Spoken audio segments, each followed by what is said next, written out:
भारत सरकार मोदी को चाहे इस्तीफा देना पड़े, लेकिन ये लोग जो है योगी को हटा नहीं सकते। जब भी तेरी गद्दी पर खतरा आए, लोगों का ध्यान भटका दे। संघ में या भारतीय जनता पार्टी में आज तक किसी आदमी को कोई सजा नहीं दी गई है। आज तक किसी मंत्री को हटाया नहीं गया, चाहे उस पर रेप का चार्ज हो, चाहे उस पर डकैती का चार्ज हो, चाहे कोई भी चार्ज हो। अगर नीरव मोदी भी और मेहुल चौकसी भी भारतीय जनता पार्टी ज्वाइन कर लें, और मैं तो कहूँगा अगर दाऊद इब्राहिम भी बीजेपी ज्वाइन कर ले, तो बीजेपी वाले कहेंगे कि इसने कोई अपराध नहीं किया। सबसे ज्यादा किसी त्रासदी का जिम्मेदार मानते हैं, तो हटना किसको चाहिए था? हटना मोदी को चाहिए था। एक तो थी रामदेव का आयुर्वेद और एलोपैथी वाला विवाद जो उन्होंने पैदा किया, उसमें सारे चैनल लग गए डिबेट करने की कौन सा बढ़िया है, कौन सा बुरा है। और दूसरा योगी वाला था कि योगी हटेंगे या जाएंगे या क्या होगा। और नमस्कार आदाब दोस्तों, हिंदोस में आपका स्वागत है। मैं हूं राम, हमारे साथ हैं एडवोकेट रविंद्र कुमार जी। आप लोग अच्छी तरह से जानते हैं। बात करते हैं यूपी की। उत्तर प्रदेश चुनाव को महज 8 से 9 महीने रह गए हैं और पिछले 2 हफ्ते से उत्तर प्रदेश की राजनीति में बड़ा भूचाल देखने को मिल रहा है, खासकर बीजेपी पार्टी के अंदर। 2 हफ्ते से बीजेपी के आला कमान, चाहे वो आरएसएस की तरफ से हो या बीजेपी की तरफ से, लगातार मीटिंग चल रही है और हमें ये देखने को मिल रहा था कि उत्तर प्रदेश के जो ये सरकार है उसमें कुछ ना कुछ बदलाव होगा। कभी ये बात चल रही थी कि उत्तर प्रदेश के मुख्यमंत्री योगी आदित्यनाथ है, उनको हटाने की बात चल रही थी। कभी पता चल रहा था कि नए उप मुख्यमंत्री बनेंगे और तमाम कैबिनेट बदले जाएंगे। ये तमाम चीजें होती रही, लेकिन इससे मिला क्या? और अगर मिला नहीं तो फिर ये था क्या? रविंद्र जी, मेरे साथ आपसे सवाल यही है कि ये क्या हुआ पिछले 2 हफ्ते से जो ये मीटिंग चल रही थी बीजेपी की? एक तरह से पूरे देश में एक पर्सपेक्टिव या एक तरह से एक चीज को बेचने की कोशिश भारतीय जनता पार्टी कर रही थी, और वो ये जी, थी कि उत्तर प्रदेश में कोई बड़ी बात होने वाली है, कोई बड़ा जी, उलट-फेर होने वाला है। आपको याद होगा कि जब मोदी सरकार दोबारा 2019 में बनी थी, तो 3 अगस्त को एक नैरेटिव पूरे देश में फैलाया गया था कि कोई बड़ा काम जो है कश्मीर में होने वाला है। एकदम जो है अचानक उस समय जो अमरनाथ यात्रा थी उसे रोक दिया गया था, और रामदेव ने सबसे पहले बयान दिया कि कश्मीर में कुछ बड़ा होने वाला है। और धीरे-धीरे आपको एकदम पता चला कि 5 तारीख को कश्मीर में जो है अनुच्छेद 370 हटा दिया गया, और कश्मीर में जो वहाँ की विधानसभा थी वो भंग कर दी गई, और वहाँ पर कश्मीर को एक राज्य की जगह केंद्र शासित प्रदेश में 2 हिस्सों में बँटवारा कर दिया। तो मोदी सरकार का ये काम करने का तरीका है कि जब भी ये कोई काम करते हैं, उस नैरेटिव को ये अपने जो गुर्गे होते हैं या जिसे कहते हैं जासूस खास, उनके माध्यम से जो है फैला देते हैं, और पूरी दुनिया में लगता है कि कोई बड़ी काम होने वाला है, और सारा देश जो है बाकी काम छोड़कर, मान लीजिए कोविड है उसको भूल गया, प्रेस उसको भूल गया, और यानी ऑक्सीजन की कमी है इसको भूल गया, बेडों की कमी है उसको भूल गया, लाशों को जो है नदियों के किनारे दफनाया गया है उसको भूल गया, लाशें जो है गंगा में बह रही हैं, सरयू में बह रही हैं, भागीरथी में बह रही हैं, यमुना में बह रही हैं, उसको भूल गया, और सिर्फ इस बात पे लग गया कि क्या होने वाला है। तो आप देखेंगे कि जब बंगाल के चुनाव के अंतिम 2 चरण थे, तब पूरे देश में कोरोना का महाविस्फोट हुआ था। और महाविस्फोट की वजह से पूरी दुनिया में नरेंद्र मोदी के बारे में लगातार खबर आ रही थी कि इससे इनकम्पिटेंट सरकार, इससे निकम्मी सरकार, इससे बेहुदा सरकार पूरी दुनिया में नहीं हो सकती। और तब जो है इंटरनेशनल प्रेस ने, यानी ऑस्ट्रेलिया की न्यूज़ प्रेस हो या गार्जियन न्यूज़पेपर हो या वॉशिंगटन न्यूज़पेपर हो या टाइम मैगज़ीन हो, सबने मोदी के बारे में उसको ये बताया कि ये एक असफल आदमी है, ये सिर्फ़ अपनी इमेज की चिंता करता है, और ये जो है देश के करोड़ों लोगों को जो है इसने कोविड में धकेल दिया है, और भारत के नहीं बल्कि पूरी दुनिया में कोविड का नया खतरा भारत ने पैदा कर दिया, क्योंकि उसके वेरिएंट को उस समय कहा गया था कि ये जो है एक इंडियन कोरोना का वेरिएंट है, जिसको अब जो है डेल्टा का नाम जो है डब्ल्यूएचओ ने दिया है। अब आप कहेंगे कि ये इससे योगी का क्या संबंध है? तो मैं आपको एक बात याद दिलाना चाहता हूँ कि जब आदमी, जिस आदमी को सबसे ज़्यादा आप उँगली उठाते हैं, सबसे ज़्यादा दोष देते हैं, सबसे ज़्यादा किसी त्रासदी का ज़िम्मेदार मानते हैं, तो हटना किसको चाहिए था?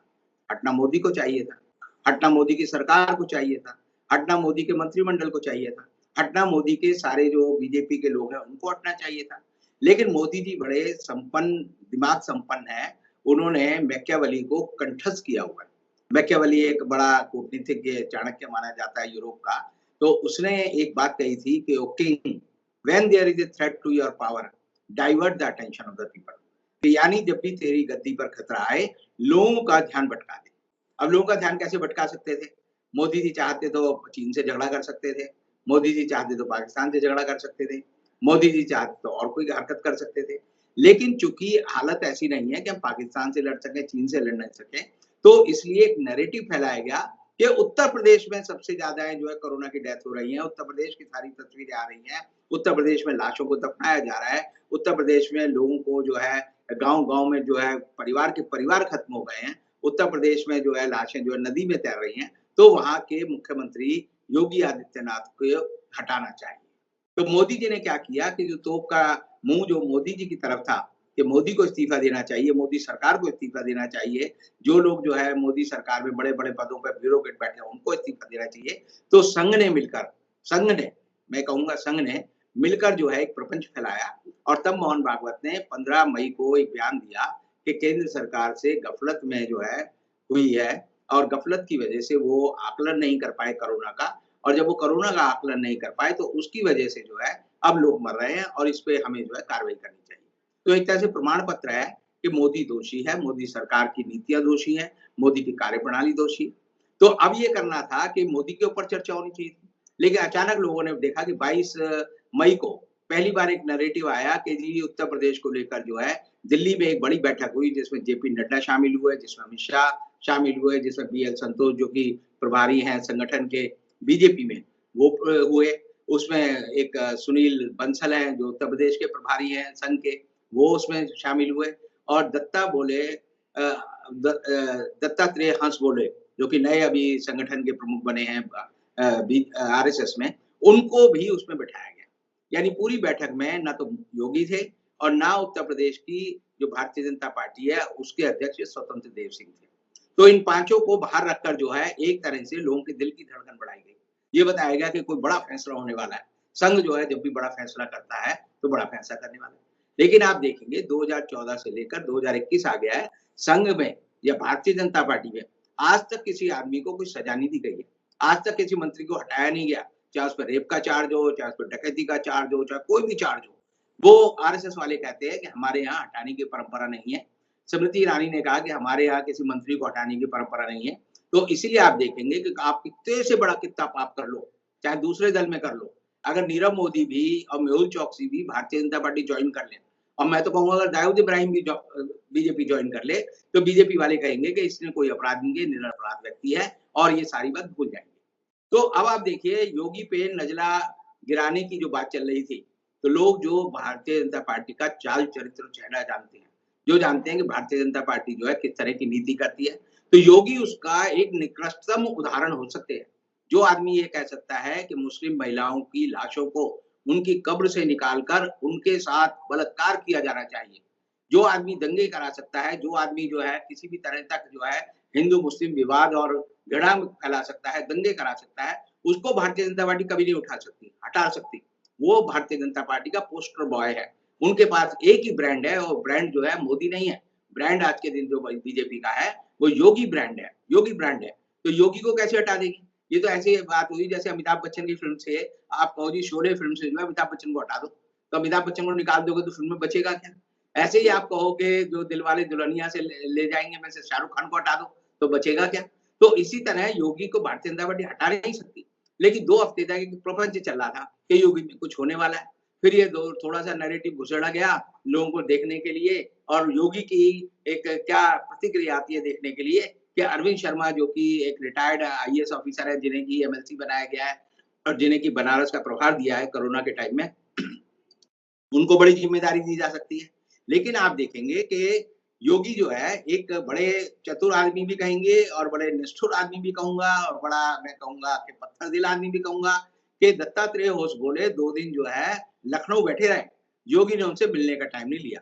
कभी वो सीतापुर चले जाते थे दौरे पे, कहीं और जगह चले जाते थे और उन्होंने दत्तात्रेय होसबोले को बैरंग जिसे कहते हैं चिट्ठी को कहा अपना मजमून अपने पास लो और वापस जाओ। तो उन्हें वापस भेज दिया। तो योगी ने किसी भी तरह की घबराहट नहीं दिखाई। यानी किसी भी चीफ मिनिस्टर के बारे में अगर ऐसी बात हो, मान लो शिवराज सिंह चौहान के बारे में आप सोचें कि ऐसी बैठक हो रही है जिसमें कि बीजेपी का अध्यक्ष भी है, गृह मंत्री भी है, दत्तात्रेय होसबोले भी है, वहाँ का संघ का प्रभारी भी है, बीएल संतोष भी है, तो उनको जो है आप समझो एक तरह से वो अस्पताल में भर्ती होने लायक हालत में हो जाते हैं। लेकिन योगी ने अपना पत्थर दिल वाला जो चरित्र है वो पूरा दिखाया और कहा कि जो तुम्हें करना है करो, मैं जो हूँ, जहाँ हूँ वहीं रहूँगा, मैं नहीं हिलूँगा, ना तुम्हारी बात सुनूँगा, ना मैं तुम्हारी बात पे कान दूँगा।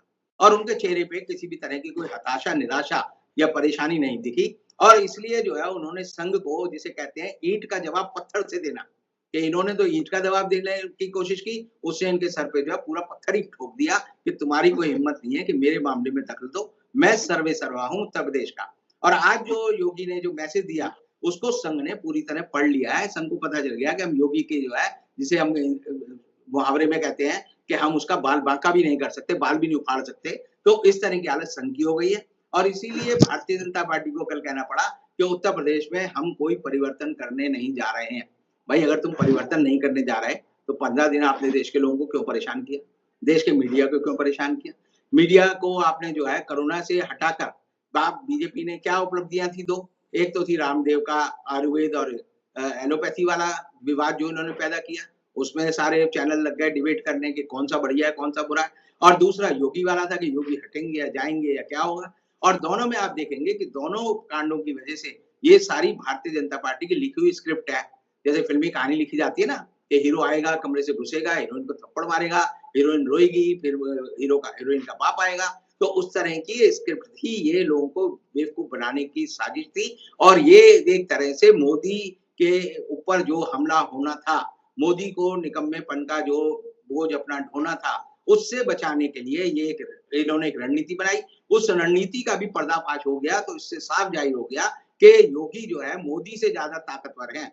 योगी जो है आज के दिन पूरी आरएसएस से, पूरी भारतीय जनता पार्टी से, पूरी जो है भारत सरकार से ज़्यादा ताकतवर व्यक्ति है और मैं आपको कह सकता हूँ कि भारत सरकार मोदी को चाहे इस्तीफ़ा देना पड़े, लेकिन ये लोग जो है योगी को हटा नहीं सकते, योगी का कुछ बिगाड़ नहीं सकते और इस हालत में योगी के रहने की वजह से अब जो योगी है, उसका कद जो है मोदी से बहुत बड़ा हो गया है। मोदी के सामने जो है योगी जो है बहुत बड़ी फिगर बन गया है और योगी के सामने मोदी जो है बिल्कुल बौना हो गया है और मोदी के कारण ये जो बीजेपी की बदनामी हो रही है, उसके बोझ को ये भारतीय जनता पार्टी और भारत सरकार सहन नहीं कर सकती।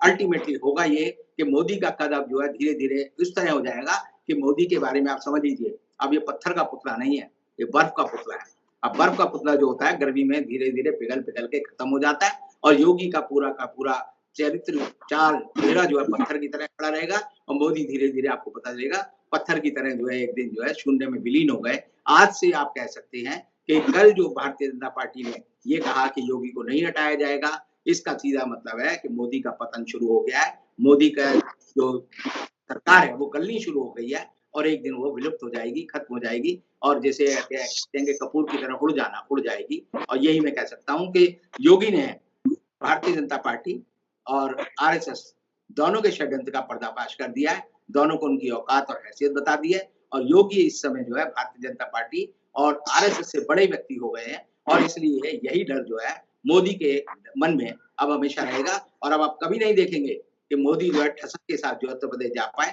कभी नहीं जा पाएँगे। हमेशा वो जाएँगे तो योगी की शरण में जाएँगे, योगी की छाया में जाएँगे और योगी जो है मोदी के ऊपर डोमिनेट करेगा, ये मेरा मानना है। बहुत-बहुत शुक्रिया सर, आपने 2 हफ्ते से जो हलचल चल रही थी, हलचल बनाई जा रही थी, एक नैरेटिव सेट किया गया था और दूसरी चीज़ से माइंड को डाइवर्ट कर दिया गया था जनता के। तो आपने सारी चीज़ें बताई। अब जो आप लोगों का क्या कहना है नीचे कमेंट कर सकते हैं, साथ ही इस खबर को ज़्यादा से ज़्यादा शेयर कर सकते हैं दोस्तों। किसी और एपिसोड में रविंद्र जी की आपसे मुलाकात कराएँगे, तब तक के लिए दीजिए इजाज़त।